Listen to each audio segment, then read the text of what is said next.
Bonsoir Serge Didier, Bonsoir. vous êtes avocat, ancien adjoint au maire Jean-Luc Moudenc lors de sa première mandature et surtout vous avez été le compagnon de route de Dominique Baudis pendant 30 ans, dont vous avez été également l'adjoint. Dominique Baudis nous a quittés l'année dernière, il y a un petit peu plus d'un an, en avril 2014. Quelle empreinte a-t-il laissé à sa ville aujourd'hui selon vous? Mais écoutez, au-delà des souvenirs, il reste... moi je crois que l'image qu'ont les Toulousains, c'est que il aimait passionnément sa ville et c'était un patron dans toutes ses démarches. Oui. C'est vrai que quelquefois... D'ailleurs, vous l'appeliez le patron. C'était le patron. Oui. Quelquefois, c'était un peu difficile avec lui, mais on s'entendait toujours à la fin. Mais c'est vrai qu'il a imposé sa marque et il a imposé son autorité.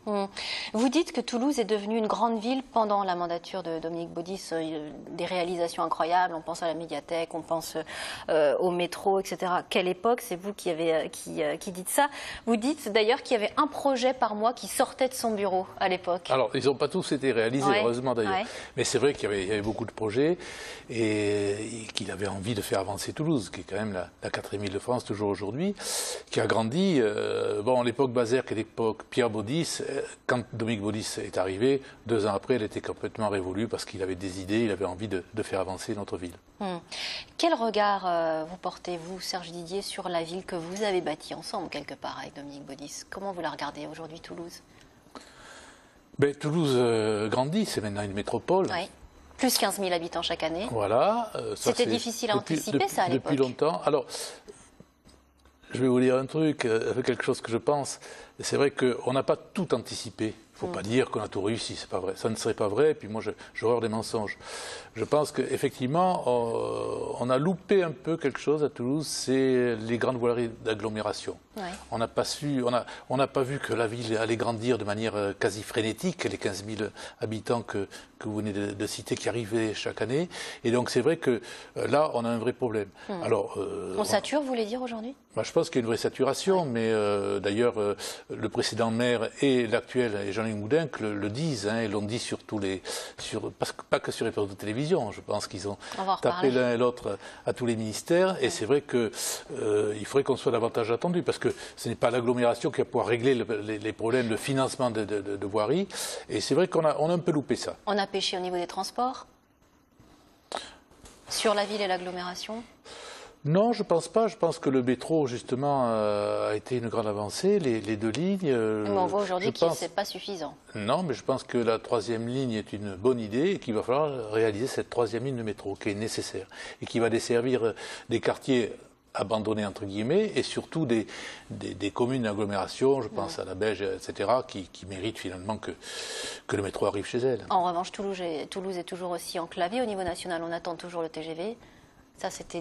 il en était déjà question à l'époque, à la grande époque. J'avais dit dans une réunion publique il y a longtemps, malheureusement, j'avais dit que Toulouse était victime du Capitole, pas de la mairie bien sûr, oui, mais du train. Mais oui, qui était le plus rapide à l'époque. Le train avait pris le pas, prenait le pas à ce moment-là, mais après, bon, construction aéronautique oblige, peut-être qu'on s'est trop axé sur Airbus et ses sous-traitants et qu'on a un peu oublié que la SNCF existait et qu'on aurait pu aller plus vite sur le TGV. Alors Dominique Baudis, c'est le père des télévisions locales, un grand défenseur infatigable des droits et des médias, ancien journaliste, pour ceux qui ne le sauraient pas.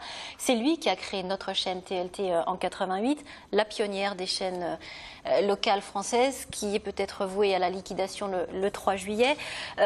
Est-ce que ça veut dire que Dominique Baudis, à l'époque, s'est trompé sur le modèle des télévisions locales? Alors ça, c'est une question difficile. Je voudrais simplement dire que je regrette, bien entendu, l'éventuelle disparition. Nous n'en sommes quand même pas encore là. On est à quelques jours de l'audience du tribunal de commerce, mais on n'en est pas encore là. Mais je regrette, bien sûr, l'éventuelle disparition de TLT, parce que c'est vrai, c'était une chaîne de proximité. Et dans l'esprit de Dominique Baudis, il fallait cette proximité. Il ne s'est pas trompé, non. Je pense que les télés locales, ça a un sens et que pendant 25 ans à peu près, c'est vrai que TLT, ça comptait. Pourquoi ça ne compte un peu moins aujourd'hui, je ne le sais pas. Peut-être que les réseaux sociaux, Internet, les chaînes en continu, peut-être que les gens sont sursaturés d'informations et que finalement ils oublient qu'ils ont une télé locale à proximité qui peuvent leur raconter autre chose que Ben Laden, Obama, etc., etc.